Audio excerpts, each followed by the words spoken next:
Hujan mulai turun sejak sore, menimpa kota Bandung dengan rintik yang merata, seperti kesedihan yang sudah lama tertahan di langit. Jalan Dago berubah menjadi aliran kilau basah, dipantulkan oleh lampu kendaraan yang berseliweran seperti serpihan ingatan yang hilir mudik tanpa arah. Udara dingin menusuk kulit, tapi lebih menusuk lagi rasa yang dari tadi mengganjal dada Lani. Warung kopi kecil di sudut jalan, tempat Lani dan Faris sering bertemu selama 5 tahun terakhir, terlihat temaram. Lampu kuningnya menggantung rendah, menciptakan suasana yang biasanya hangat, tapi sore ini, entah kenapa, justru terasa asing. Seolah tempat itu ikut membaca ketegangan yang sudah terlanjur tumbuh. Lani datang 15 menit lebih awal. Jarang sekali ia datang lebih cepat daripada Faris. Tapi firasat buruk yang menghantuinya sejak pagi membuatnya tak bisa duduk diam di kosnya di daerah Sukajadi. Ia berjalan cepat di antara rintik hujan, menembus aroma tanah basah yang memenuhi udara. Ketika masuk ke dalam warung, ia melihat Faris sudah duduk di bangku biasa mereka, bangku dekat jendela yang menghadap jalan. Tapi sesuatu berbeda. Faris tidak memegang kopi, tidak menatap pintu masuk, tidak tersenyum seperti biasanya. Tubuhnya tegap, tapi wajahnya kosong. Kaku? Seperti orang yang sudah memutuskan sesuatu jauh sebelum Lani tiba. Jantung Lani berdenyut keras. Namun ia tetap mendekat, mencoba tersenyum walau bibirnya terasa kaku. Faris, kamu udah lama nunggu?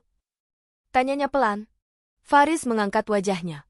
Ada sesuatu di matanya, gelap, berat, dan jauh. Enggak lama, jawabnya datar. Duduklah. Lani duduk. Tangannya dingin bukan karena hujan, tapi karena ketakutan yang sejak tadi menempel seperti bayangan gelap di belakang pundaknya. Ada yang mau kamu omongin? Lani mencoba tersenyum, tapi suaranya terdengar lemah. Faris menghela napas panjang. Iya, ada yang penting.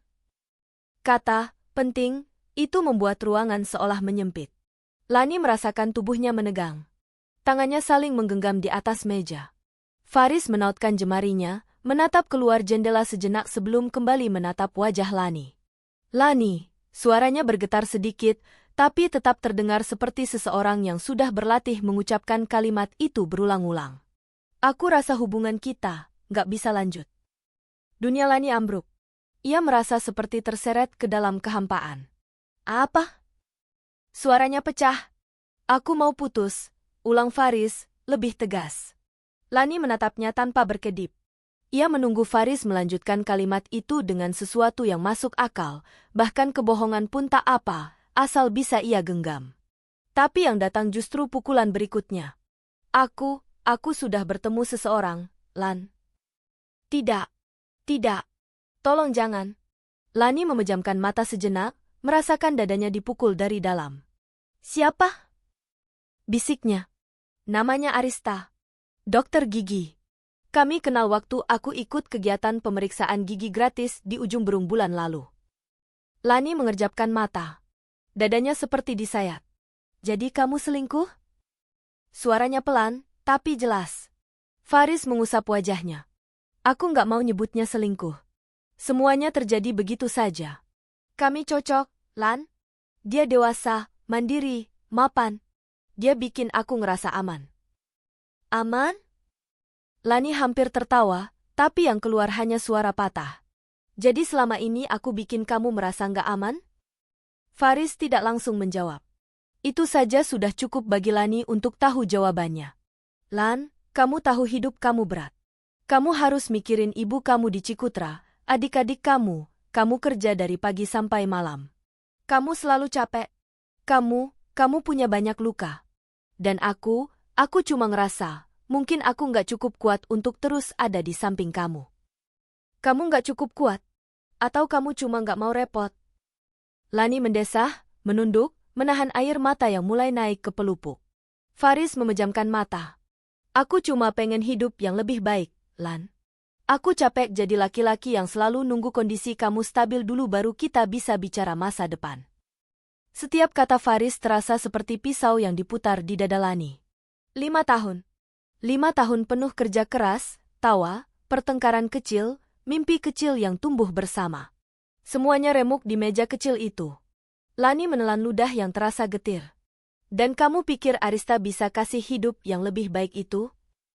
Faris mengangguk lemah. Dia ngajakin nikah. Dan aku setuju. Hening panjang menyebar seperti kabut. Lani menatap Faris lama, sangat lama, mencoba menemukan sisa-sisa lelaki yang dulu ia cintai. Dulu, Faris pernah berkata bahwa ia akan menemani Lani melewati badai apapun. Ternyata itu hanya janji yang terdengar indah sampai badai itu benar-benar datang. Akhirnya, Lani berdiri. Tubuhnya terasa ringan, seolah jiwanya baru saja ditarik keluar sebagian. Kalau itu pilihan kamu, suaranya pelan, penuh retakan. Selamat ya, Faris. Semoga kamu bahagia. Ia berbalik tanpa menunggu jawaban. Hujan menyambutnya, dingin, menusuk, tapi setidaknya hujan tidak berbohong. Lani berjalan pulang dalam hujan yang semakin deras. Air mengalir dari rambutnya, bajunya menempel di kulit. Tapi ia tidak peduli. Ia cuma ingin sampai di kos, menutup pintu, dan menangis tanpa suara. Kosnya di Sukajadi kecil, hanya berisi kasur tipis, lemari pakaian yang sudah kusam, dan meja kecil di pojok ruangan. Tapi malam itu, ruangan itu terasa seperti ruang paling sunyi di dunia. Lani menjatuhkan diri ke lantai. Air matanya mengalir tanpa bisa ia tahan. Tangannya menutup wajah, bahunya bergetar, suaranya hilang tenggelam oleh suara hujan. Ia tidak menangis untuk Faris saja. Ia menangis untuk seluruh hidupnya. Untuk rasa takutnya. Untuk luka-luka lama yang tak pernah sembuh. Untuk semua pengorbanan yang ia tahan sendirian. Untuk harapan-harapan kecil yang ia tanam bersama Faris tapi kini tercabut begitu saja. Ia menangis sampai dadanya sakit, sampai tubuhnya lelah, sampai matanya bengkak. Dan saat ia akhirnya tertidur dengan napas tersengal, Faris tidak ada di sana. Tidak ada yang memeluknya. Tidak ada yang mengusap kepalanya dan bilang bahwa semuanya akan baik-baik saja. Ia benar-benar sendirian. Keesokan harinya, hidup tidak memberi Lani waktu untuk meratapi dirinya terlalu lama. Ia harus bekerja di klinik tempat ia menjadi staf administrasi. Ia harus melayani pasien, mengurus berkas, mengatur jadwal dokter, menyusun laporan harian. Tubuhnya bekerja otomatis, meski jiwanya masih tersangkut di meja warung kopi semalam. Rekan kerjanya, Mira, langsung menyadari mata Lani yang sembab. "Kamu sakit?" tanya Mira. Lani tersenyum paksa. "Kurang tidur." Kalau butuh cerita, bilang ya. Lani hanya mengangguk. Ia tidak punya energi menjelaskan apapun. Hari itu berlalu seperti mimpi buruk yang samar. Semua suara terasa jauh. Semua warna memudar. Tapi Lani tetap bekerja. Karena ia tidak punya pilihan lain sore harinya, seperti rutinitas bulanan, Lani naik angkot menuju rumah ibunya di Cikutra untuk mengantar obat. Jalanan macet, hujan turun deras, dan angkot sesak. Tapi itu masih lebih ringan dibanding rasa sesak di dalam dadanya. Ibu menyambutnya dengan senyum lembut yang membuat hati Lani meleleh. "Kamu kelihatan capek, Lan," kata ibunya sambil menuntunnya masuk. "Kebanyakan kerja, ya?" Lani menggeleng. "Enggak, cuma lagi banyak pikiran." Ibu mengusap kepalanya. "Sabar, hidup itu kadang muter. Kadang di bawah dulu. Tapi roda pasti naik lagi." Lani hampir menangis, tapi ia tahan. Ia tidak ingin membuat ibunya sedih. Malam itu, setelah ibu tertidur, Lani duduk di teras, memandangi langit Bandung yang muram. Lampu-lampu jalan memantul di genangan air. Angin malam menusuk kulit, tapi pikiran Lani lebih dingin dari cuaca apapun. Ia membuka galeri foto. Foto-foto bersama Faris memenuhi layar. Semuanya indah. Dan semuanya kini menjadi sumber luka. Lani menghapus satu foto. Lalu satu lagi. Lalu satu lagi. Sampai akhirnya, tidak ada apapun yang tersisa. Waktu terus berjalan. 2 minggu menjadi sebulan. Lani belajar bernapas lagi. Luka itu belum sembuh, tapi setidaknya ia mampu berjalan tanpa merasa akan roboh setiap saat. Suatu hari, manajer klinik memanggilnya ke ruangan. "Lani, kamu sudah bekerja keras selama ini," katanya. "Ada program pengembangan staf dari jaringan klinik besar di Jakarta. Kita hanya boleh mengirim 1 orang. Aku ingin kamu ikut." Lani mengangkat wajah. Matanya melebar. "Saya?" "Ya. Kamu teliti, bisa diandalkan, dan cepat belajar. Ini kesempatan besar. Kamu mau?" Lani mengangguk pelan, lalu lebih mantap. Saya mau, Pak. Manajernya tersenyum. Bagus. Kamu layak dapat lebih dari ini. Lani keluar dari ruangan itu dengan napas yang terasa lebih ringan. Untuk pertama kalinya sejak Faris pergi, ia merasa hidupnya mungkin tidak benar-benar berakhir. Mungkin luka ini adalah awal. Mungkin pengkhianatan Faris adalah pintu menuju sesuatu yang jauh lebih besar. Mungkin ini adalah saatnya ia bangkit. Ia tidak tahu bahwa langkah kecil itu akan mengubah seluruh jalan hidupnya. Bahwa suatu hari, ia akan berdiri di ruang direksi sebuah perusahaan besar di Jakarta, bukan lagi sebagai staf biasa, tapi sebagai salah satu pimpinan. Dan bahwa pada suatu hari yang tak terduga, Arista, dokter gigi kaya yang kini menjadi istri sah Faris, akan melangkah masuk ke ruang direksi tempat Lani duduk sebagai pemimpin. Membawa proposal, membawa harapan, dan membawa masa lalu yang siap kembali membuka luka paling dalam, tapi itu nanti. Sekarang, ini baru permulaan. Permulaan dari perjalanan panjang Lani, yang akan penuh air mata, ambisi, pengkhianatan, dan pembuktian diri. Dan semuanya dimulai pada hari ketika hujan turun di Bandung, membawa pergi seseorang yang ia kira akan menjadi masa depannya, sengaja ingin menahan kota Bandung dalam selimut kelabu yang pekat. Langit gelap, awan berat menggantung rendah, dan suara rintik hujan menyentuh genting-genting rumah seperti bunyi langkah-langkah kecil dari masa lalu yang tidak mau pergi. Untuk Lani, cuaca itu seperti pantulan hatinya sendiri, basah, dingin, dan penuh kabut. Sudah 2 minggu berlalu sejak pertemuan itu. Pertemuan di warung kopi kecil yang mengubah seluruh hidupnya dalam hitungan menit. Tapi luka itu tidak berkurang. Jika ada, malah semakin perih. Setiap pagi, ketika Lani bangun dan membuka mata, ia masih merasakan sesak yang sama di dadanya. Rasa yang membuat seluruh ruangan tampak buram. Seolah hidup berjalan di balik kaca yang retak. Pagi itu, Lani duduk di tepi kasur. Kos kecilnya dipenuhi benda-benda sederhana, rak plastik berisi pakaian, kipas angin yang berdecit setiap kali berputar, kalender dinding dari toko obat langganannya, dan sepatu hitam yang sedikit rusak di bagian ujung karena sering terendam hujan. Ia menatap cermin kecil yang menggantung di dinding. Bayangannya tampak jauh lebih lelah daripada usianya yang baru menginjak 28. Mata bengkak, pipi sedikit cekung, dan senyum dipaksakan yang bahkan tidak pecah sempurna. Ia menghela napas panjang. "Lan, kamu harus kuat," ucapnya pada dirinya sendiri, walau hatinya tahu kata-kata itu hampir tidak punya tenaga. Tapi ia harus berangkat kerja. Hidup tidak memberi jeda hanya karena hati sedang hancur. Klinik tempat Lani bekerja mulai dipadati pasien sejak pukul 8 pagi. Lokasinya di Antapani memudahkan banyak warga datang untuk berobat karena dekat dengan jalan raya. Ruangan kecil itu selalu penuh dengan batuk, tangis anak-anak, dan bau obat antiseptik yang menyengat. Lani duduk di kursinya, kursi plastik biru yang sudah mulai retak di bagian samping. Di depannya ada tumpukan map pasien, daftar antrean, dan telepon yang nyaris tidak berhenti berdering. Mira, rekan kerjanya, muncul membawa 2 gelas teh hangat. "Lan, kamu kelihatan masih capek. Minum dulu," katanya sambil menyodorkan gelas. Lani tersenyum kecil. "Terima kasih, Mir. Kalau kamu mau cerita, aku ada kok." Lani menggeleng. Bukan karena ia tidak percaya pada Mira, tapi karena ia tahu ceritanya terlalu berat untuk diulang. Setiap kali kata-kata itu keluar, luka di dadanya kembali basah. Mira menatapnya dengan tatapan iba, tapi tidak memaksa Lani kembali bekerja. Tangannya bergerak lincah menulis, mengetik, menyusun berkas, memanggil pasien. Dari luar, ia terlihat seperti staf administrasi yang cekatan. Tapi di dalam, dadanya seperti dipenuhi pasir kasar yang terus mengikis pelan. Setiap kali ia melihat pasangan datang bersama anak mereka, ada rasa menusuk yang sulit dijelaskan. Setiap kali melihat dokter di klinik tersenyum kepada pasangannya ketika dijemput pulang, ada rasa hampa seperti lubang yang melebar. Dan setiap kali ia mendengar nama Faris meski bukan nama lelaki itu, dadanya seperti ditarik ke belakang dengan paksa. Saat jam istirahat, Lani duduk sendirian di ruang belakang.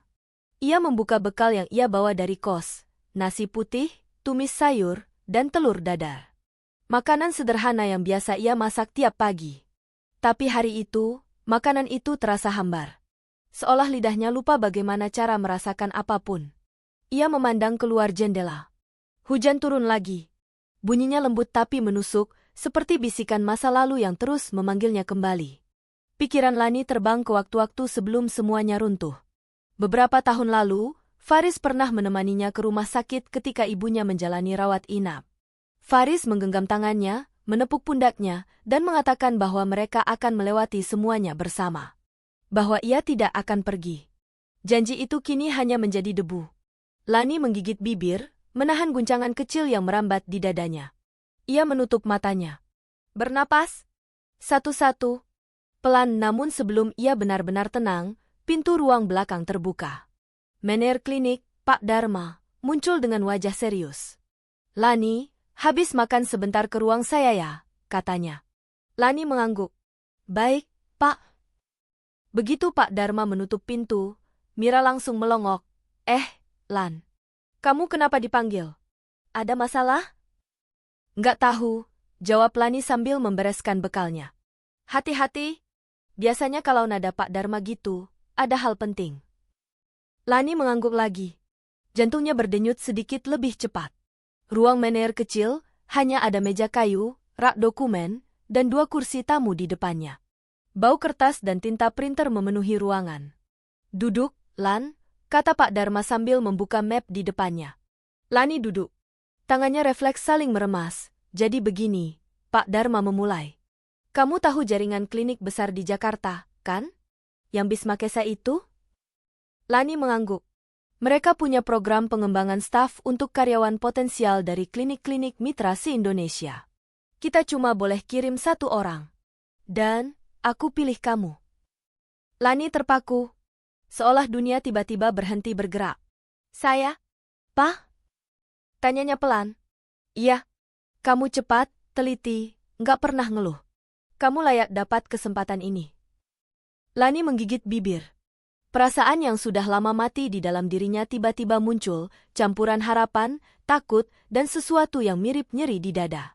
Tapi, Pak, Lani menelan ludah. Kalau saya ikut program itu, berarti saya harus pindah ke Jakarta, kan? Pak Dharma mengangguk.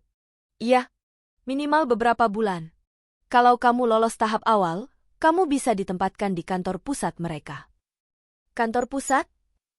Lani mengulang pelan, seolah kata itu terlalu besar untuk dirinya yang masih duduk di ruang kecil itu. Betul. Pak Dharma tersenyum kecil. Ini peluang hidup, Lan. Kamu tahu itu. Lani terdiam. Ia menatap tangannya sendiri, memperhatikan garis-garis halus yang tidak ia sadari bertambah banyak sejak beberapa bulan terakhir. Baginya, hidup selama ini adalah lingkaran kecil. Kos, klinik, rumah ibu, kembali ke kos. Setelah Faris pergi, lingkaran itu terasa semakin sempit.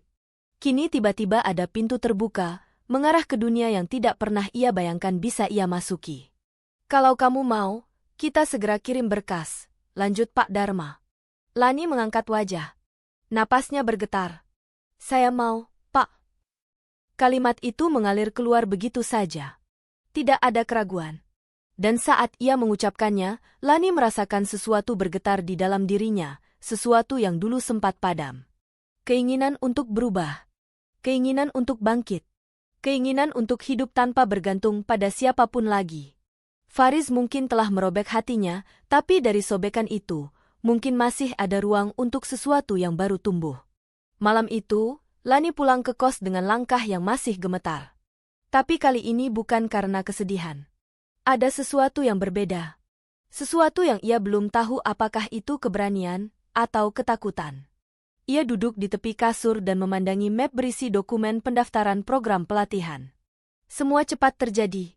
Wawancara online dijadwalkan dalam 2 minggu. Jika lolos, ia harus bersiap pindah ke Jakarta. Jakarta, Lani berbisik, kata itu terdengar asing tapi juga menggugah. Tapi kemudian ia teringat ibunya. Bagaimana ia bisa meninggalkan ibunya yang tinggal sendirian di Cikutra? Bagaimana ia bisa pergi ketika ibunya masih sering sakit? Bagaimana ia bisa meninggalkan adiknya yang masih kuliah? Dadanya kembali sesak. Seolah harapan yang baru tumbuh itu kembali diinjak. Ia terdiam lama, tatapannya kosong. Kemudian ponselnya berbunyi. Nama, ibu, muncul di layar. Assalamualaikum, Lan. Suara ibu terdengar lembut, seperti selalu. Lani merasakan matanya panas. Waalaikumsalam, Bu. Kamu baik-baik aja hari ini? Lani menutup mata. Tidak. Ia tidak baik-baik saja, tapi ia menjawab, baik, Bu. Kamu kerja jangan terlalu capek, ya? Ibu selalu doain kamu sehat. Air mata Lani tumpah perlahan. Ia tahu ibu tidak melihat. Tapi ia tidak bisa menahan diri. Bu, suaranya bergetar. Kalau suatu hari Lani kerja jauh, gimana? Sebentar. Ibu seperti terkejut, tapi lalu tertawa kecil. Kamu ke Jakarta? Nggak tahu, Bu. Mungkin. Ada kesempatan. Ibu diam sejenak, lalu berkata, Lan, kamu harus ambil kesempatan itu. Jangan karena ibu, kamu berhenti di tempat. Tapi Bu, Lani, suara ibu melembut, ibu nggak akan selamanya ada. Kalau kamu terus di sini, kamu nggak akan maju. Kamu harus berjalan sejauh yang kamu bisa. Air mata Lani semakin deras. Ibu menambahkan, ibu bangga kalau kamu bisa lebih dari sekarang. Lani menutup mulutnya, menahan isak. Ia sadar sesuatu. Selama ini, ia takut. Takut meninggalkan ibunya. Gagal, dan takut melangkah, tapi dunia tidak akan menunggu orang yang takut. Termasuk Faris. Ia pergi tanpa menunggu Lani siap. Ia memilih jalannya sendiri tanpa menengok ke belakang. Dan kini mungkin ini giliran Lani untuk memilih jalannya sendiri. Setelah menutup telepon dengan ibunya, Lani menatap langit-langit kos. Entah bagaimana, untuk pertama kalinya sejak Faris pergi, dadanya terasa sedikit lebih ringan. Ia mengambil map di samping kasur. Membukanya. Membaca ulang syarat-syarat program. Mengisi formulir. Menandatangani halaman terakhir. Tangannya bergetar, tapi matanya mantap. Ketika ia selesai, hujan di luar akhirnya berhenti. Menjadi rintik kecil. Lalu hilang sama sekali dan untuk pertama kalinya, Lani merasa mungkin hatinya juga suatu hari akan berhenti hujan. Luka itu belum sembuh. Masih perih, masih basah, masih menjerat. Tapi luka itu tidak lagi menahannya. Ia tidak tahu apa yang menunggu di Jakarta. Ia tidak tahu apakah ia benar-benar sanggup berubah. Tapi ia tahu satu hal. Ia tidak akan lagi berdiam diri menunggu seseorang menyelamatkannya. Ia akan menyelamatkan dirinya sendiri. Dan perjalanan itu baru saja dimulai. Pagi itu, Bandung diselimuti embun tipis yang menggantung rendah di antara pepohonan. Udara dingin menusuk kulit, tetapi langkah Lani terasa lebih ringan daripada biasanya. Ada sesuatu yang tumbuh perlahan dalam dirinya, rapuh, tapi tetap bergerak, seperti tunas kecil yang baru muncul setelah badai. Di dalam angkot yang membawanya menuju klinik, Lani memandangi pemandangan yang selama ini ia lihat setiap hari tanpa benar-benar memperhatikan. Toko kecil yang menjual sayur setiap pagi. Warung bubur ayam yang selalu ramai. Ibu-ibu yang mengantar anak sekolah. Motor-motor yang berdesakan seperti biasa, tapi kali ini, semuanya terasa berbeda. Mungkin bukan Bandung yang berubah. Mungkin dirinya sendiri yang perlahan berubah. Ia menatap map coklat berisi berkas pendaftarannya untuk program pelatihan Bismakesa. 2 malam sebelumnya, ia mengirimkannya melalui email. Kini ia tinggal menunggu jadwal wawancara. Namun setiap kali memikirkannya, ia merasa campuran antara takut dan berani mengalir bersamaan, membuat dadanya bergetar. Ketika angkot berhenti di depan klinik, Lani turun dan menarik napas panjang. Klinik itu tetap sama, cat temboknya mulai memudar, kursi tunggu plastik berderit, ruang periksa yang kecil, suara batuk pasien yang menyambut hampir setiap hari. Namun hari ini, di dalam dirinya, ada tekad baru, pagi berlangsung dengan rutinitas yang sama. Lani menerima pendaftaran pasien, mengatur jadwal dokter, dan mencatat administrasi. Tangannya bekerja tanpa henti, tetapi pikirannya terus berkelana. Ketika ia sedang memasukkan data ke komputer, Mira tiba-tiba datang dengan wajah berbinar. Lan, kamu lihat grup klinik? Tanya Mira dengan suara nyaris berbisik. Lani mengangkat alis. Kenapa? Mira menunjuk layar ponselnya. Katanya akan ada perwakilan dari pusat jaringan Bismakesa yang datang survei minggu depan. Gila, Lan? Jarang banget klinik kita dapat kunjungan gitu. Lani merasakan detak jantungnya naik seketika. Perwakilan? Bismakesa? Iya. Katanya mereka mau inspeksi calon klinik mitra baru. Kayaknya klinik kita masuk daftar penilaian tahap awal. Lani terdiam lama. Apakah ini kebetulan? Apakah ini pertanda? Atau justru tekanan baru yang akan menguji kesiapan dirinya?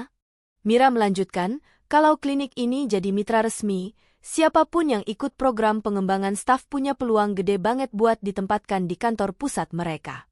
Kamu tahu sendiri, yang daftar dari klinik-klinik lain pasti banyak. Kata-kata itu menancap kuat di kepala Lani. Setelah Faris pergi, Lani sempat merasa masa depannya runtuh. Tapi kini, tiba-tiba peluang demi peluang seperti datang mengetuk pintu, seakan dunia diam-diam sedang mempersiapkan sesuatu untuknya. Dalam diam, Lani memegang lengan kursinya, menguatkan diri. Aku harus siap, gumamnya lirih siang itu. Setelah jam istirahat, Pak Dharma memanggil seluruh staf untuk rapat mendadak di ruang belakang. Pandangannya tegas, dan suaranya agak tergesa. Kita kedatangan tamu penting minggu depan. Perwakilan dari Bismakesa akan datang survei. Kita harus siap. Semua dokumen administrasi, sistem antrean, catatan obat, kebersihan ruangan, semua harus rapi. Para staf saling pandang. Lani duduk paling depan, memperhatikan setiap kata. Tolong siapapun yang bisa lembur minggu ini, daftar ke saya. Kita harus tampil profesional. Kita harus tunjukkan bahwa kita layak jadi bagian dari jaringan mereka. Beberapa staf mulai membisikkan keluhan. Lembur berarti pulang malam. Pulang malam berarti tenaga terkuras. Tapi Lani tidak berpikir lama. Pak, kata Lani, angkat tangan. Pak Dharma menoleh. Ya, Lan? Saya mau lembur. Setiap hari juga nggak apa-apa.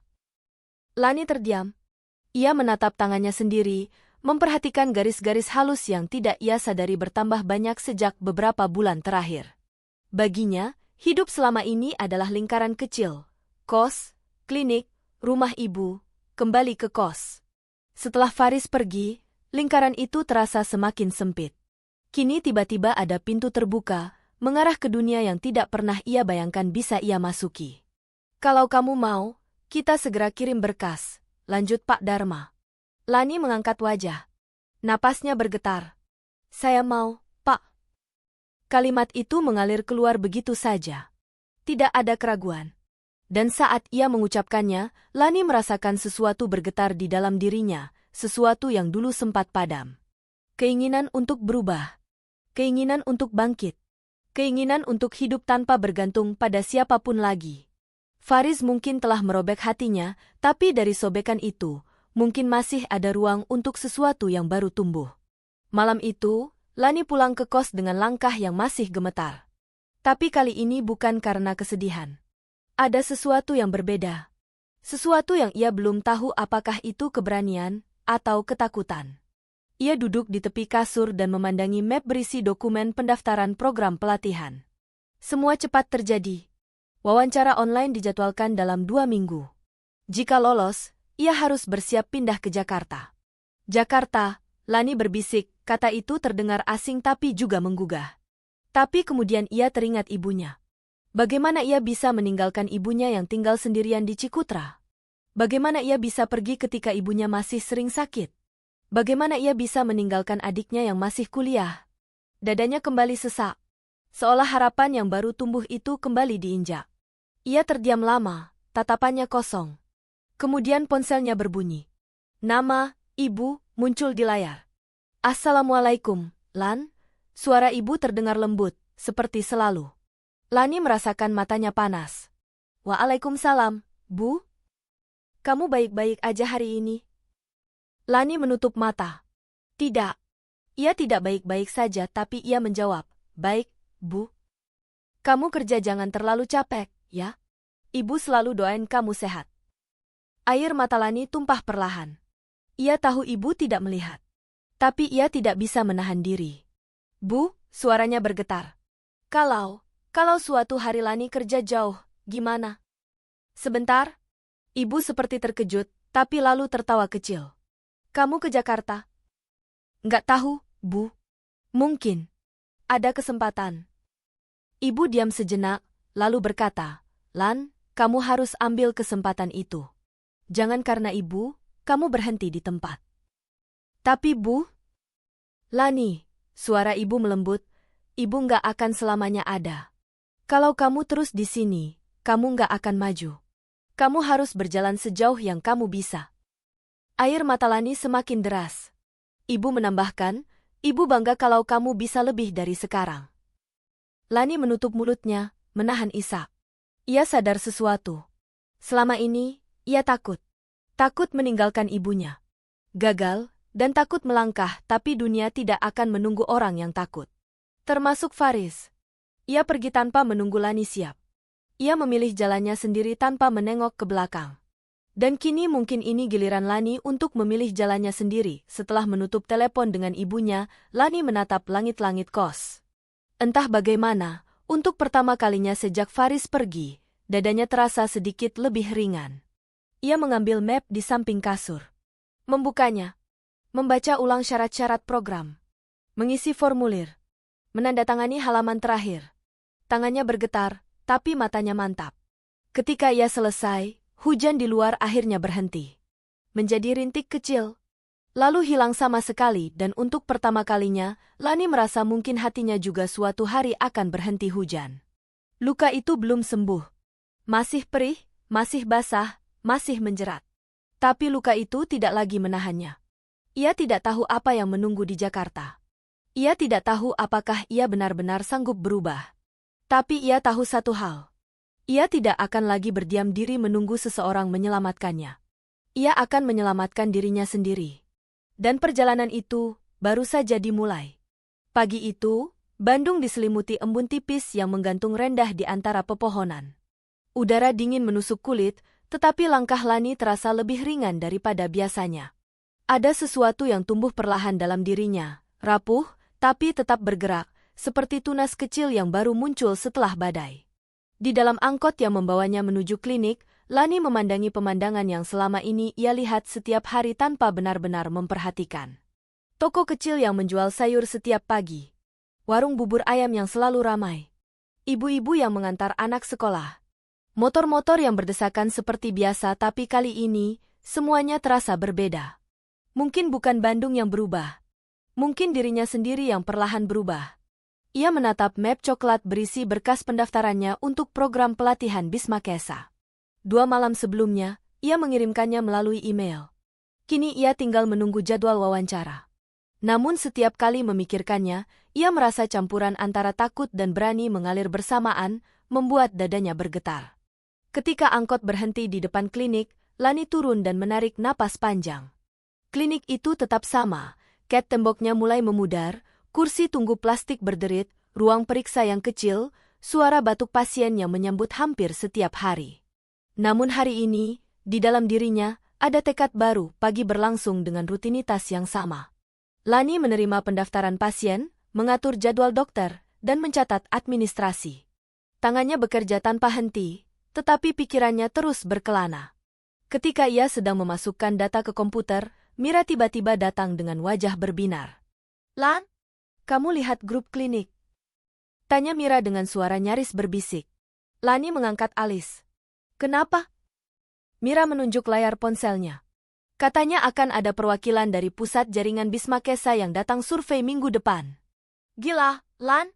Jarang banget klinik kita dapat kunjungan gitu." Lani merasakan detak jantungnya naik seketika. "Perwakilan?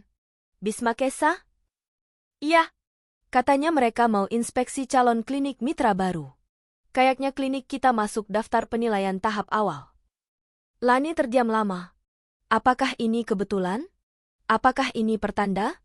Atau justru tekanan baru yang akan menguji kesiapan dirinya?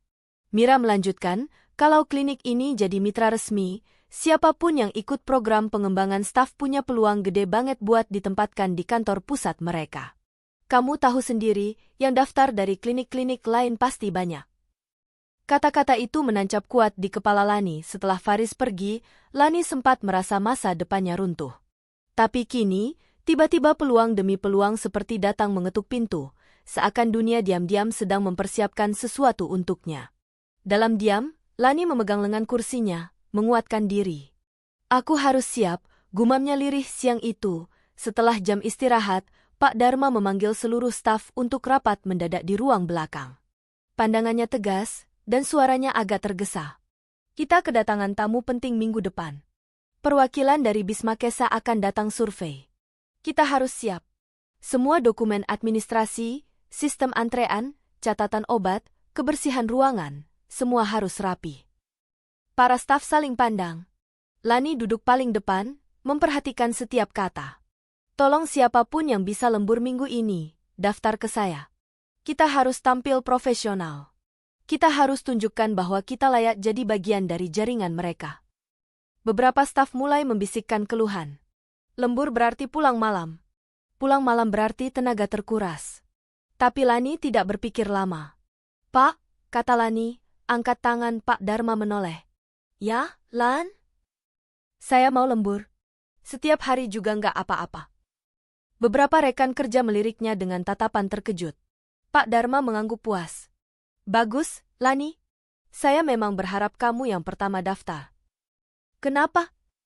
Sela seseorang di belakang. Karena Lani kandidat kita untuk program pelatihan Bismakesa. Ruangan seketika hening. Mira menatap Lani dengan mata membulat, penuh kebanggaan. Di sudut ruangan, ada satu staf bernama Andini, perempuan yang sering merasa dirinya paling layak di antara yang lain, mengangkat alis tajam. Raut wajahnya jelas tidak suka. Tentu saja Lani, gumam Andini dengan nada sinis. Dia kan anak emas Pak Dharma. Pak Dharma meliriknya tajam. Ini bukan soal anak emas, Andini. Ini soal kualitas kerja. Andini hanya cemberut, tapi Lani tidak menggubris. Ia fokus pada satu hal. Ia harus bekerja lebih keras dari sebelumnya. Malam itu, Lani lembur di klinik. Jam sudah menunjukkan hampir pukul 10, tetapi ia masih duduk di kursi administrasi, merapikan data pasien, memeriksa berkas stok obat, dan menyusun catatan harian. Lampu klinik hanya tinggal satu yang menyala. Sunyi sekali. Bahkan suara hujan pun tidak terdengar. Hanya suara pena Lani yang menggores kertas dan suara napasnya yang terdengar kecil. Ia mengelap keningnya yang lembab. Ini baru permulaan, katanya pada dirinya sendiri. Sambil bekerja, pikirannya melayang, tidak ke Faris, seperti biasanya, tetapi ke masa depan yang tiba-tiba terasa begitu dekat. 2 hari kemudian, email dari kantor pusat Bismakesa masuk. Lani terpaku di depan layar komputer. Wawancara tahap pertama akan dilakukan hari Jumat pukul 14 melalui video call. Tangannya bergetar. Dadanya naik turun cepat. Mira yang duduk di sebelahnya langsung menyambar layar itu. Lan? Gila! Kamu lolos tahap awal. Wajah Mira bersinar seperti matahari pagi. Lani hanya bisa menahan napas, antara senang dan takut. Lan, kamu harus latihan jawab pertanyaan. Seru Mira. Tapi aku takut. Takut apaan? Kamu itu rajin, teliti, sabar, pekerja keras. Kamu malah lebih siap dari banyak orang. Lani menunduk. Ia memang rajin. Ia memang selalu bekerja keras. Tapi ia juga penuh ketakutan yang jarang ia tunjukkan pada siapapun. Ketakutan akan ditinggalkan. Ketakutan tidak cukup baik. Ketakutan gagal. Suara Faris entah bagaimana terngiang di kepalanya. Kamu punya banyak luka, Lan, mungkin aku nggak cukup kuat untuk terus ada di samping kamu. Kalimat itu menghancurkannya dahulu. Tapi kini, kata-kata itu berubah wujud menjadi api kecil yang menyala di dalam dada. Ia menatap layar komputer. Ia menguatkan hati. Aku harus berhasil, bisiknya. Hari-hari menuju wawancara terasa panjang, tetapi juga penuh energi. Setiap malam, Lani membaca modul dasar manajemen klinik. Ia menonton video tentang teknik wawancara. Ia menulis ulang jawaban-jawaban yang mungkin akan ditanyakan. Ia menatap cermin dan melatih cara bicara. Beberapa malam, ia tidur hanya 2 atau 3 jam. Tapi tidak ada keluhan. Tidak ada keluhan tersisa dalam dirinya. Yang ada hanya tekad. Tekad yang lahir dari luka. Tekad yang tumbuh dari pengkhianatan. Tekad yang muncul karena ia tidak mau lagi terjebak dalam hidup yang berputar di tempat. Hari wawancara tiba. Lani duduk di kamar kosnya, rambutnya diikat rapi, memakai kemeja putih sederhana yang disetrika dengan hati-hati. Riasan tipis menutupi sedikit lingkar hitam di bawah matanya. Tapi sorot matanya berbeda. Lebih tajam. Lebih hidup. Pukul 2 siang, panggilan video muncul. Lani menarik napas panjang, menekan tombol jawab, dan tersenyum sopan. Di layar, seorang perempuan berusia sekitar 40-an muncul. Selamat siang. Nama saya Ibu Kartika. Anda Lani, ya? Lani mengangguk. Iya, Bu. Wawancara dimulai. Pertanyaan demi pertanyaan dilontarkan, alasan ingin ikut program. Pengalaman kerja, cara menangani konflik, kemampuan mengatur sistem administrasi klinik. Awalnya suara Lani bergetar sedikit. Tapi semakin lama, semakin stabil. Ia menceritakan kesulitannya bekerja di klinik kecil. Menceritakan bagaimana ia harus menghadapi sistem yang kadang bermasalah. Menceritakan bagaimana pasien sering marah karena antrean panjang. Menceritakan bagaimana ia bertahan tanpa menyerah. Lalu, ada pertanyaan yang membuat Lani terpaku. Menurut Anda, apa kekuatan terbesar Anda? Lani terdiam. Selama ini, ia tidak pernah memikirkan itu. Ia hanya bekerja, berjuang, bertahan. Tidak pernah merasa dirinya punya kekuatan apapun. Tapi kemudian, ia mengingat ibunya. Mengingat malam-malam menangis. Mengingat Faris. Mengingat hari-hari ketika ia berpikir ia tidak akan bisa bangkit. Ia menunduk sebentar, lalu angkat wajah. Saya tidak punya banyak hal, Bu, kata Lani pelan. Saya bukan orang kaya. Saya bukan orang yang punya latar belakang pendidikan tinggi. Tapi saya tahu satu hal. Suaranya mengeras. Saya selalu bangkit. Setiap kali jatuh, saya bangkit lagi. Mungkin itu kekuatan saya. Ibu Kartika menatapnya lama, lalu tersenyum. Saya suka jawaban itu. Wawancara berakhir. Begitu panggilan ditutup, Lani menutup wajahnya. Air mata mengalir tanpa ia sadari. Tapi itu bukan air mata sedih. Itu air mata lega. Ia sudah melakukan yang terbaik. 2 hari kemudian, email kedua masuk. Lani membacanya dengan tangan gemetar. Selamat, Anda lulus tahap pertama. Mohon hadir di Jakarta untuk seleksi lanjutan bulan depan. Ia hampir menjatuhkan ponsel. Mira menjerit ketika mendengar kabar itu. Pak Dharma menepuk pundaknya dengan bangga. Rekan-rekan lain ikut memberi selamat, kecuali Andini, yang hanya memutar bola mata sambil pura-pura sibuk. Tapi Lani tidak peduli. Ia merasa seperti seseorang yang baru saja menemukan pintu rahasia yang selama ini tersembunyi di balik tembok hidupnya. Ia akan berangkat ke Jakarta. Ia akan mengikuti seleksi lanjutan. Ia akan melangkah ke dunia baru. Dunia yang mungkin akan membawanya ke perjalanan jauh, jauh dari luka lama, jauh dari masa lalu yang menahannya. Malam itu, di kos yang kecil, Lani duduk di lantai sambil memeluk lutut. Lampu kamar menyorot lembut ke wajahnya. Di luar, langit Bandung cerah, tidak ada hujan untuk pertama kalinya setelah 2 minggu. Ia memejamkan mata. Faris, gumamnya pelan, tanpa marah, tanpa benci. Terakhir kali ia menyebut nama itu, hatinya masih terasa robek. Tapi kini, rasanya hanya seperti menyebut nama seseorang yang sudah jauh. Sampai sini saja jalan kita. Lani membuka mata. Di hadapannya, map berisi dokumen ke Jakarta tergeletak dan ia tahu. Hidupnya tidak akan sama lagi. Ini baru awal dari perjalanan menuju puncak yang tidak pernah ia bayangkan sebelumnya. Perjalanan yang penuh rintangan, konflik, dan luka yang akan diuji berkali-kali. Tapi Lani sudah memutuskan. Apapun yang menunggunya di depan, ia akan menghadapinya. Dengan seluruh luka. Dengan seluruh keberanian. Dengan seluruh tekad yang tumbuh lambat, tapi pasti. Bandung pagi itu seakan dibungkus dengan udara yang berbeda.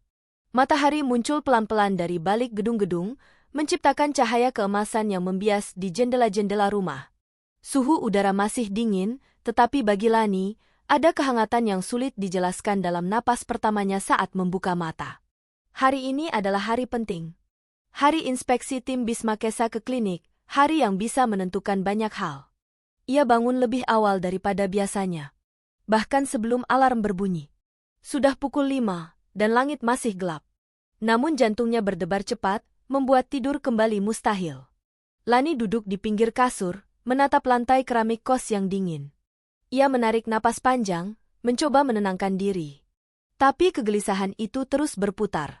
Cemas, bersemangat, takut, berharap, semuanya bercampur menjadi simpul tak terlihat dalam dadanya. Ia menyentuh kemeja biru muda yang sudah ia setrika semalam, tergantung rapi di paku dinding. Masih sulit dipercaya betapa cepat hidupnya berubah.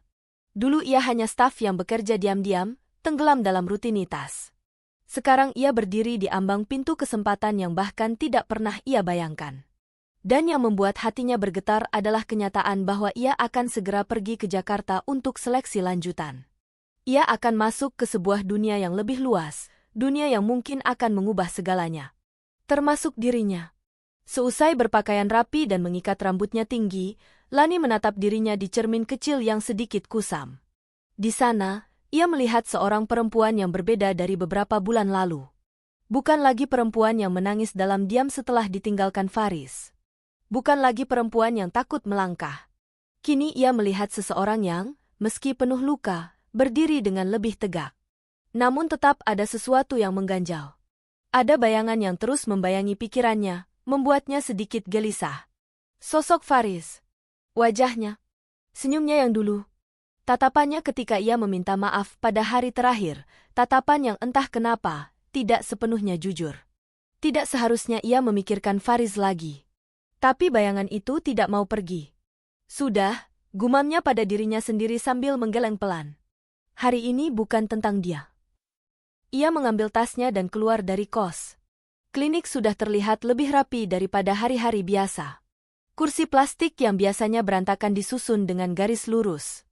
Lantai dipel dengan wangi lemon yang sedikit menusuk. Poster edukasi kesehatan ditempel ulang agar lebih simetris. Bahkan meja pendaftaran Lani terlihat lebih bersih, tanpa satu pun berkas yang berantakan. Mira sudah datang dan melambaikan tangan begitu melihat Lani masuk. "Lan, kamu kok masih bisa kelihatan segar?" "Aku tidur cuma 3 jam, ini mata udah mau jatuh," keluh Mira sambil menunjuk lingkar hitam di bawah matanya. Lani tersenyum kecil. "Aku juga cuma tidur sebentar." "Beda hasil." Mira mendengus sambil menepuk lengan Lani. "Yutuh kayak punya aura baru sekarang. Kayak lebih bersinar." Lani tertawa kecil. "Enggak lebay?" "Enggak. Kamu beda. Sejak kamu lolos tahap pertama itu, kamu serius berubah." Lani menunduk sedikit, merasa pipinya hangat. Ia ingin menjawab, tetapi Pak Dharma muncul dari belakang, membawa map besar berwarna biru. "Semua siap?" tanya Pak Dharma. "Siap, Pak," jawab Mira. Lani ikut mengangguk. "Tim pusat datang setelah jam 10. Kita harus pastikan semua lancar." "Lani, kamu nanti ikut mendampingi saya?" Ya, Lani terkejut. "Ikut, Pak?" "Iya. Kamu paling menguasai alur pendaftaran dan data pasien. Kamu yang jelaskan kalau mereka tanya soal sistem administrasi kita." Lani merasakan detak jantungnya meninggi. "Baik, Pak." Menjelang jam 10, suasana di klinik semakin tegang. Pasien tetap berdatangan seperti biasa, tapi para staf bekerja lebih cepat, lebih disiplin. Bahkan suara mereka terdengar lebih pelan, seolah takut merusak ketenangan yang sengaja diciptakan untuk hari penting itu. Tepat pukul 10:05, sebuah mobil hitam berhenti di depan klinik. Seragam dari pusat. Semua yang melihat langsung menegakkan tubuh. 2 orang turun dari mobil, seorang laki-laki dan seorang perempuan. Keduanya berpenampilan rapi. Perempuan itu mengenakan blazer krem, dan laki-laki itu memakai kemeja putih dengan lencana kecil bertuliskan, Bisma Kesa. Lani langsung berdiri tegap. Perempuan itu mendekati mereka dan mengulurkan tangan. "Selamat pagi. Saya Dina. Ini rekan saya, Pak Jody." Pak Dharma menyambut dengan hangat. "Selamat datang.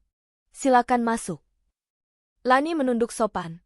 Mira melongo sedikit, entah kagum atau gugup. Inspeksi dimulai.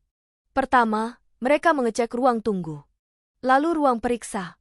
Lalu apotek kecil. Mereka mencatat banyak hal, bertanya banyak hal, dan Pak Dharma menjawab semuanya dengan tenang. Namun ketika mereka tiba di meja administrasi, Ibu Dina menatap Lani. "Jadi ini bagian yang dipegang Ibu Lani, ya?" "Iya, Bu," jawab Lani dengan suara stabil meski jantungnya menabuh sesuatu yang mirip genderang perang. "Boleh saya lihat alur penginputan data pasien?" "Tentu, Bu." Lani mulai menjelaskan tentang cara menerima pendaftaran, mengisi identitas pasien, mencatat keluhan awal, hingga membuat catatan rujukan ketika dibutuhkan. Ia menjelaskan semua dengan runtut. Tidak ada satu pun yang terlewat. Ibu Dina mengangguk beberapa kali, lalu bertanya, "Bagaimana kalau ada keluhan antrean panjang?"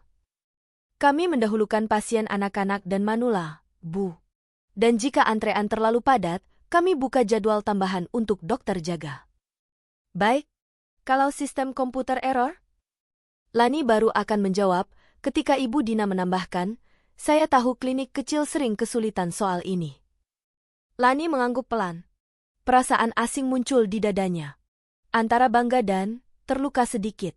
Karena betul, bekerja di klinik kecil selama ini membuatnya sering dianggap remeh. Tapi ia tetap menjawab dengan tegas.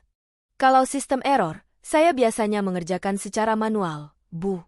Semua data cadangan saya simpan di map harian.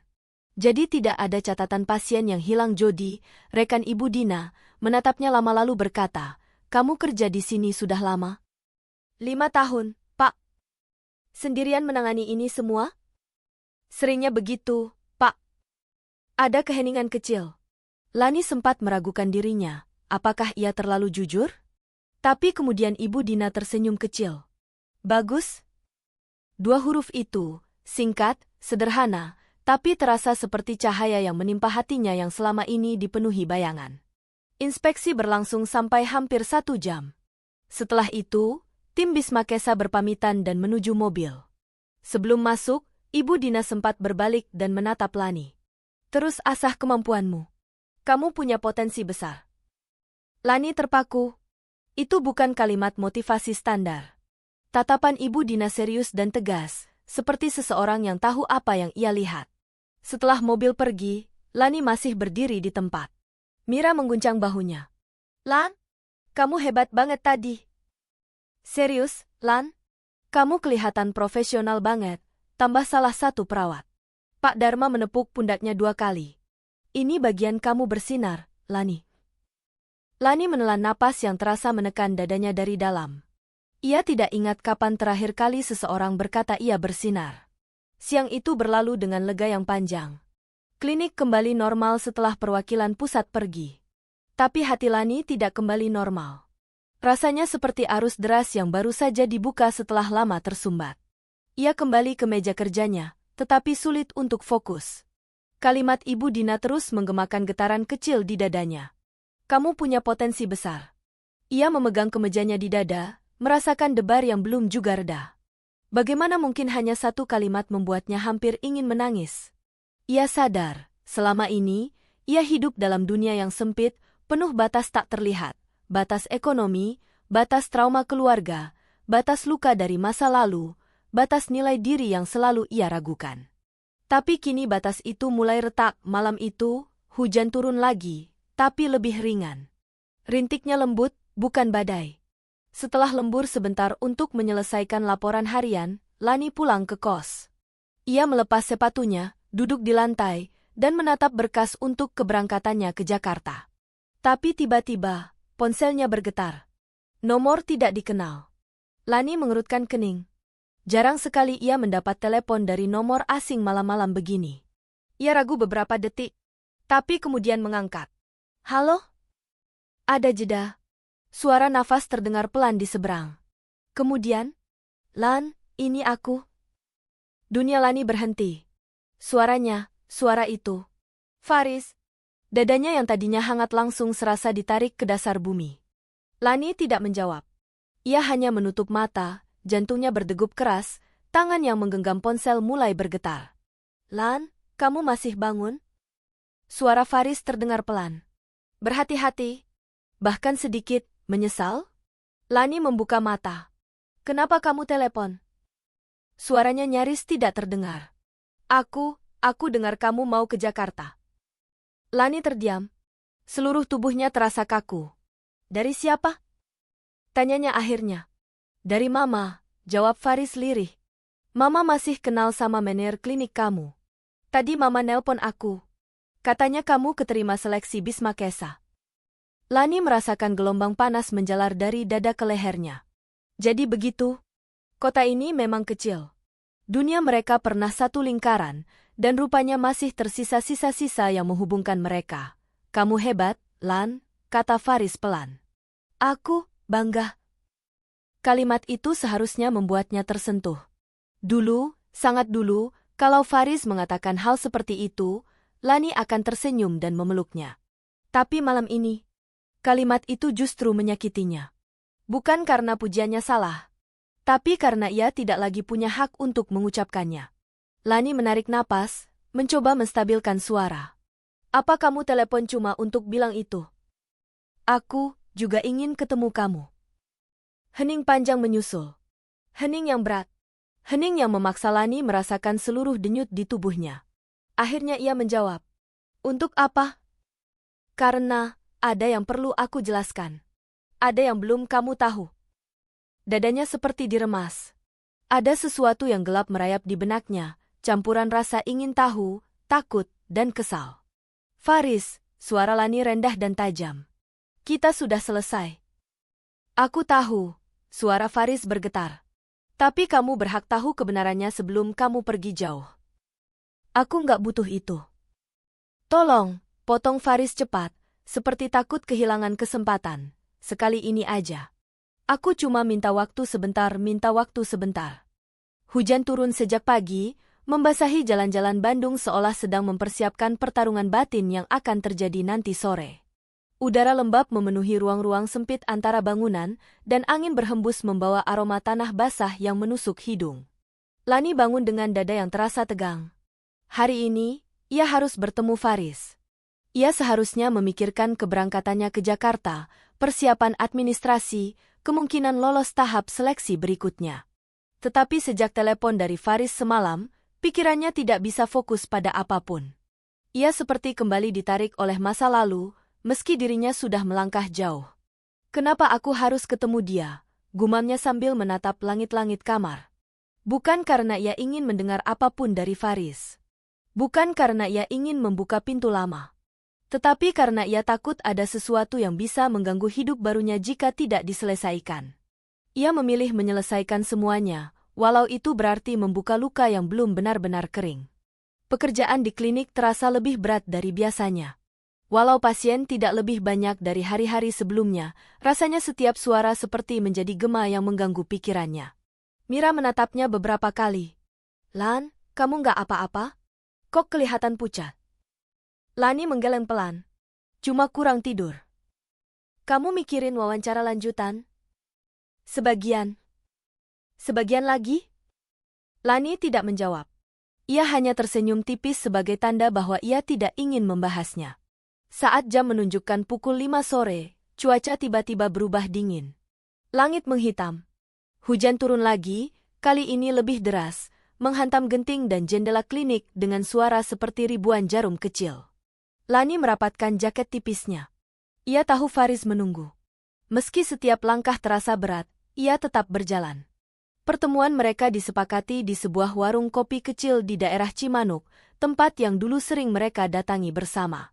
Pilihan itu membuat dadanya semakin sesak.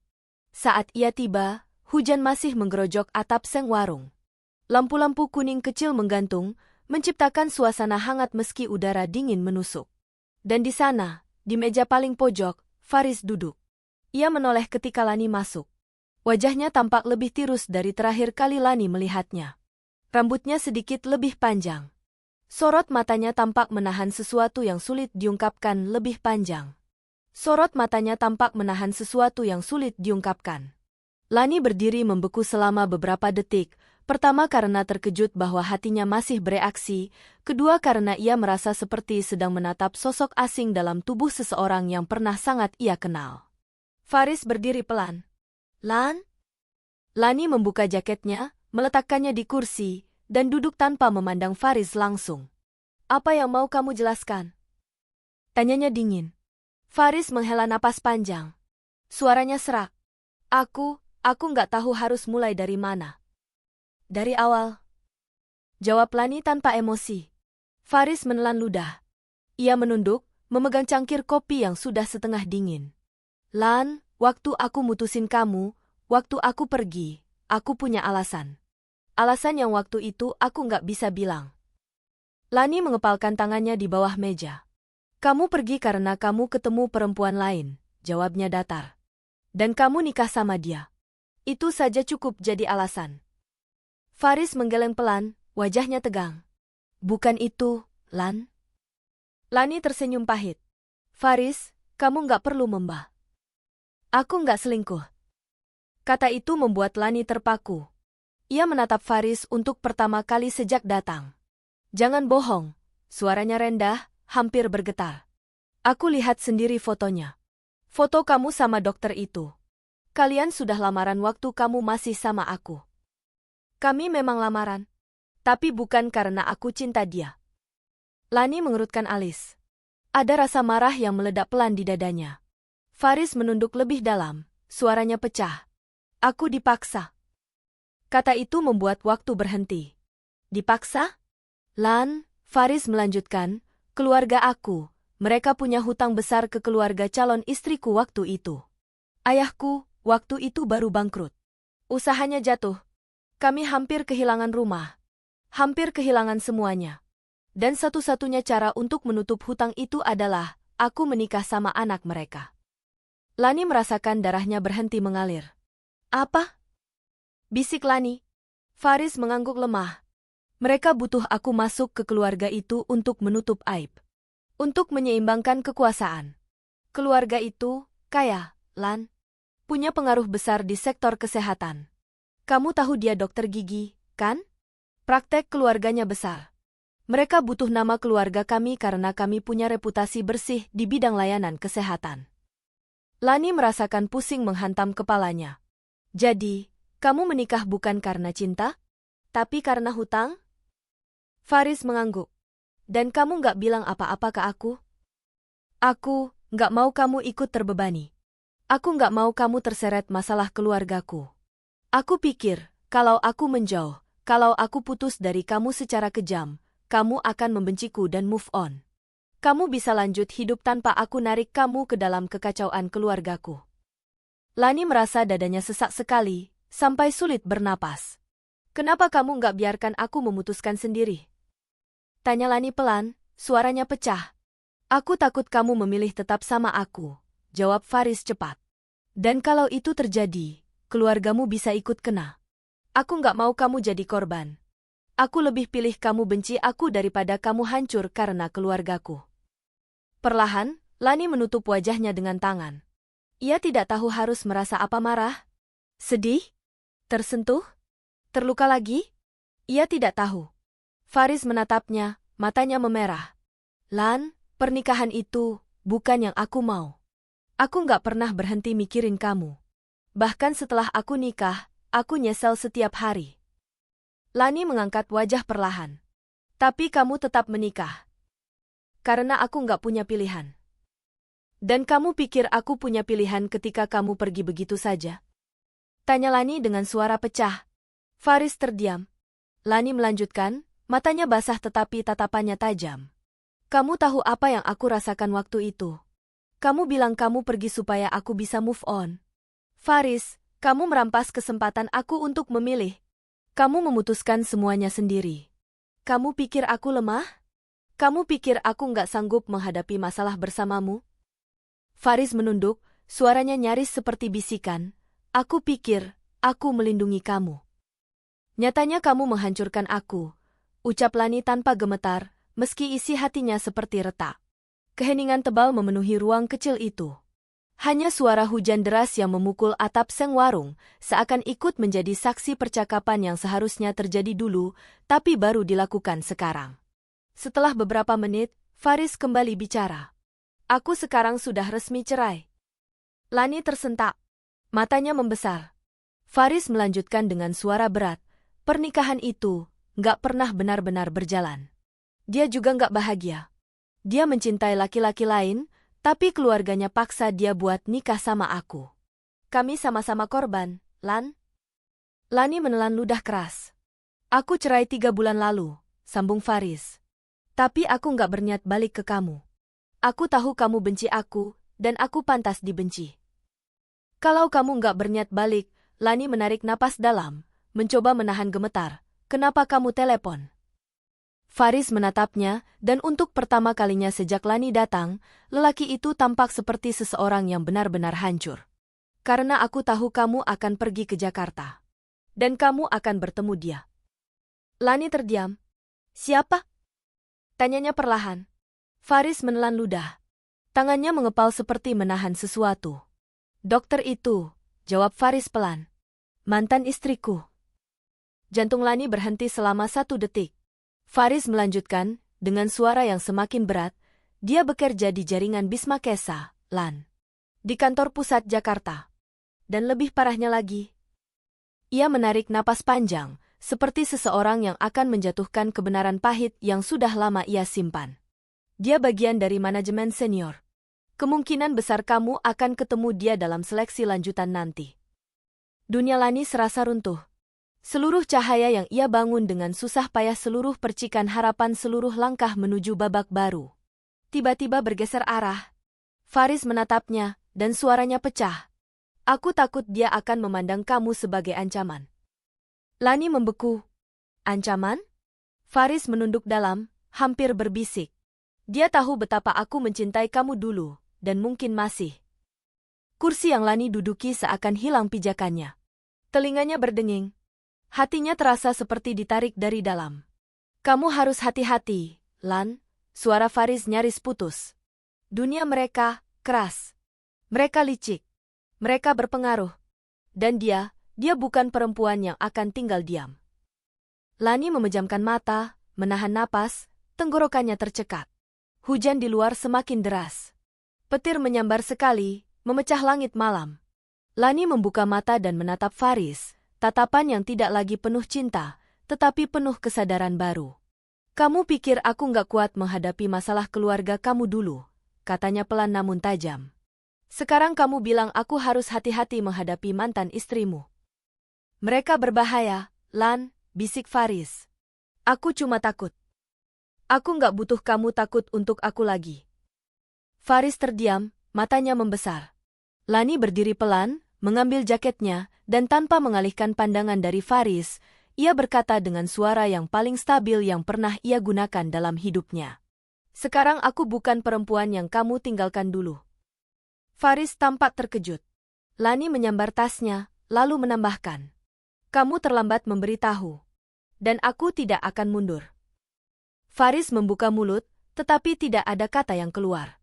Lani menatapnya terakhir kali senyap, tegas, tanpa getaran. Kali ini, Faris, apapun yang menunggu aku di depan, aku akan hadapi sendiri. Kemudian ia melangkah pergi, meninggalkan Faris di meja pojok warung itu, dengan hujan yang jatuh seperti tirai penutup bab lama yang akhirnya benar-benar ditutup. Babak baru sudah menunggu. Lebih besar, berbahaya dan penuh bayangan. Tapi kali ini, Lani bukan lagi korban. Ia adalah seseorang yang sedang naik. Dan tidak ada kekuatan manapun yang bisa membuatnya kembali mengecil. 3 bulan setelah seleksi final, hidup Lani berubah sepenuhnya.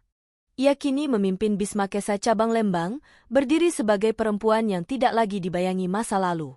Ruangan kerjanya sederhana namun penuh cahaya, mencerminkan ketenangan baru yang tumbuh dari luka yang sudah ia terima sebagai bagian dari dirinya. Pagi itu, sebuah amplop putih tanpa nama muncul di mejanya. Di dalamnya hanya 2 hal. 1 kartu nama Dr. Anelia, dengan tulisan kecil di bawahnya, ini akhir dari urusan kita. Jalani hidupmu. Dan sebuah foto lama dirinya dengan Faris, yang telah dipotong rapi, meninggalkan hanya setengah bagian, masing-masing memegang sisi yang berbeda. Di baliknya tertulis, maafkan, agar kamu benar-benar bebas. Tidak ada tanda tangan.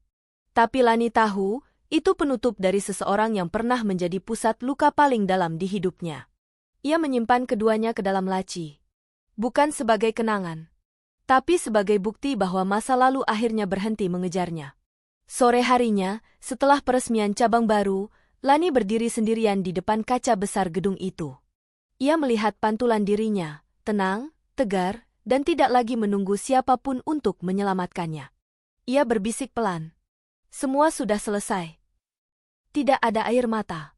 Tidak ada getaran di dada. Hanya kesadaran bahwa luka-luka itu telah membentuk dirinya menjadi sosok baru. Pada akhirnya, bukan Faris, bukan Anelia, bukan siapapun yang menentukan hidupnya. Lani sendiri yang menutup pintu itu, dan membuka pintu lainnya. Dengan langkah mantap, ia meninggalkan bayangan di balik kaca. Cerita Lani selesai. Dan ia berjalan menuju hidup yang akhirnya benar-benar miliknya.